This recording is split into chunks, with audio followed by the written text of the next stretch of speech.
تاریخ انسانی نے ہزاروں جنگجو دیکھے، لاکھوں بہادر دیکھے اور بڑے بڑے فاتحین دیکھے جنہوں نے زمین کے نقشے بدل دیے۔ سکندر اعظم ہو یا چنگیز خان، ان کی تلواریں خون تو بہا سکتی تھیں مگر دلوں کو فتح نہیں کر سکتی تھیں۔ لیکن ریگستان عرب کی تپتی ہوئی ریت سے ایک ایسی ہستی ابھری جس کی شجاعت کا لوہا صرف زمین والوں نے نہیں بلکہ آسمان والوں نے بھی مانا۔ ایک ایسا بہادر جس کی تلوار ذوالفقار جب میان سے نکلتی تھی تو باطل کے بڑے بڑے سرداروں کے سانس رک جاتے تھے۔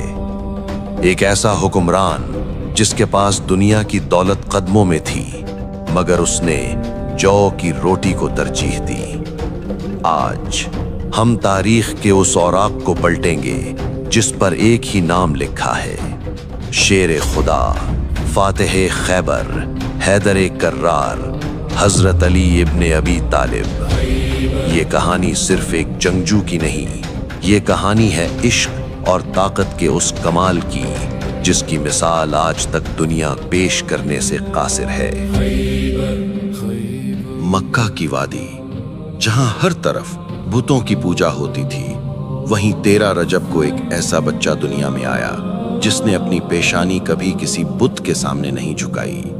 شاید یہی وجہ ہے کہ تاریخ انہیں کرم اللہ وجہہ لکھتی ہے، یعنی وہ چہرہ جسے اللہ نے بزرگ و برتر کر دیا۔ آپ کی پرورش کسی عام گھرانے میں نہیں ہوئی بلکہ آپ کی تربیت براہ راست نبی کریم صلی اللہ علیہ وسلم کی گود میں ہوئی۔ ذرا سوچیں، جس کا مربی اور استاد خود رسول خدا ہو اس کا کردار کیسا ہوگا؟ بچپن ہی سے حضرت علی کا مزاج عام بچوں جیسا نہ تھا۔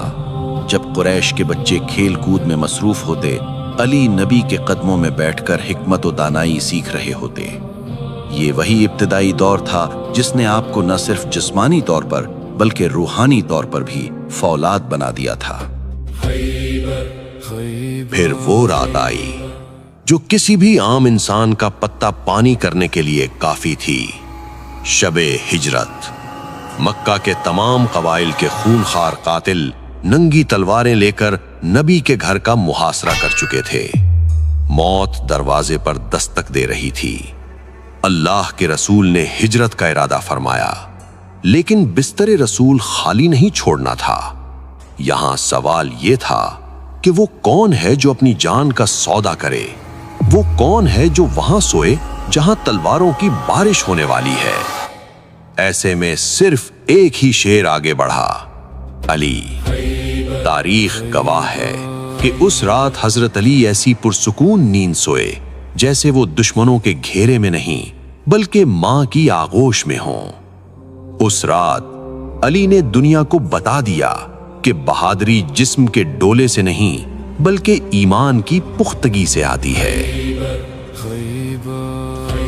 وقت گزرتا گیا اور اسلام کے خلاف سازشیں بڑھتی گئیں۔ سن 5 ہجری غزوہ خندق کا مقام۔ مدینہ کے گرد خندق کھدی ہوئی تھی اور کفار کا سب سے بڑا پہلوان عمرو بن عبد ود خندق پھلانگ کر مسلمانوں کو للکار رہا تھا۔ یہ وہ پہلوان تھا جسے 1000 سواروں کے برابر سمجھا جاتا تھا۔ اس کی آواز گرج رہی تھی، ہے کوئی جو مجھ سے لڑے؟ ہے کوئی جو جنت میں جانا چاہتا ہو؟ صحابہ میں خاموشی چھا گئی۔ 3 بار نبی نے آواز دی اور تینوں بار صرف ایک ہی نوجوان کھڑا ہوا، علی۔